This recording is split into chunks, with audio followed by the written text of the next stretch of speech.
जादुई गुलाबी साड़ी। बहुत समय पहले की बात है। एक छोटी सी गांव में राधा नाम की एक लड़की रहती थी। राधा की सादगी और खूबसूरती पूरे गांव में प्रसिद्ध थी।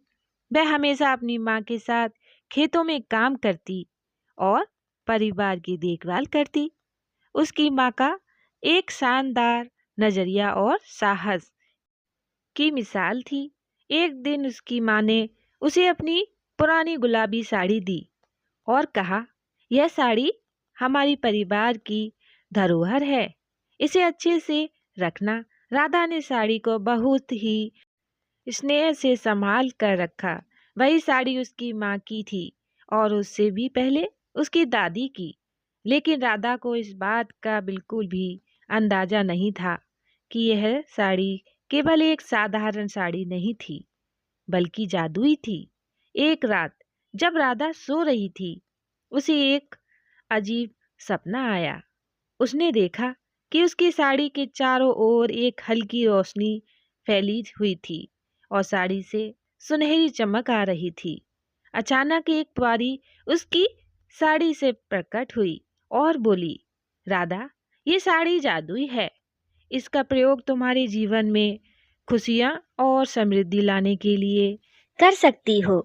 सुबह उठते ही राधा ने अपनी माँ से इस सपने के बारे में बताया, लेकिन उसकी माँ ने इसे सिर्फ एक सपना मानते हुए कहा, राधा, ये सिर्फ तुम्हारी कल्पना हो सकती है, परंतु अगर तुम्हें विश्वास है तो इस साड़ी को पहनने में कोई हर्ज नहीं है। राधा ने उस साड़ी को पहन लिया और उसके बाद जो हुआ वह वाकई में आश्चर्यचकित करने वाला था। जब वह खेत में काम करने गई तो वह हर पौधे को छूने से तुरंत फल और फूल से भर गया।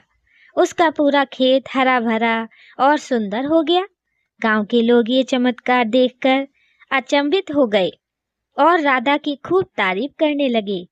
कुछ समय बाद गांव में सूखा पड़ा। सारी फसलें बर्बाद हो गईं और लोग बहुत परेशान हो गए। गांव के बुजुर्ग राधा के पास आए और उसे कहा, राधा, तुम्हारी साड़ी में जादुई ताकत है, क्या तुम हमें बचा सकोगी? राधा ने सोचा और कहा, मैं कोशिश जरूर करूंगी। राधा ने अपनी साड़ी पहनकर खेतों में जाए सारी जमीन पर हाथ फेरा। अचानक आकाश में बादल छा गए और बारिश शुरू हो गई। पूरे गांव में खुशी की लहर दौड़ गई। सभी ने राधा को धन्यवाद दिया और उसकी साड़ी की खूब तारीफ की। गांव के राजा को भी इस चमत्कार के बारे में पता चला।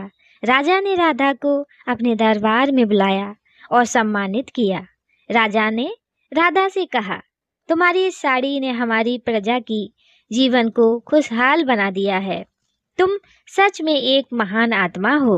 राधा ने उस साड़ी का केवल लोगों की भलाई के लिए इस्तेमाल किया। वह समझ गई थी कि साड़ी की ताकत से सिर्फ अपने लाभ के लिए कुछ कैसे किया जाए, यही नहीं बल्कि दूसरों की मदद करने का भी मौका मिलता है। उसने अपनी जिंदगी इसी तरह ही बिताई और सबकी प्रिय बन गई। समय बीतता गया और राधा की कहानी सिर्फ गांव में ही नहीं बल्कि दूर दूर तक पहुंच गई। उसकी ईमानदारी और परोपकार की मिसाल ने उसे सबके दिलों में जगह दी। उसकी साड़ी की जादुई कहानी सुनकर लोग उससे प्रेरणा लेते और सीखते। राधा ने अपनी साड़ी को अपनी अगली पीढ़ी को सौंप दिया। उसने अपने बच्चों और उनके बच्चों को समझाया कि इस साड़ी का हमेशा अच्छे कामों में ही इस्तेमाल किया जाए। इस तरह उस जादुई गुलाबी साड़ी का पहलू आगे बढ़ता रहा और लोगों के जीवन को बदलता रहा। जादुई गुलाबी साड़ी की कहानी एक संदेश देकर समाप्त होती है कि किसी भी वस्तु या ताकत का असली मूल्य तभी है जब उसका उपयोग सबकी भलाई और सेवा में किया जाए। राधा की भलाई और परोपकार ने सभी को यही सिखाया कि सच्ची पहचान मेहनत, ईमानदारी और दूसरों की भलाई में निहित है।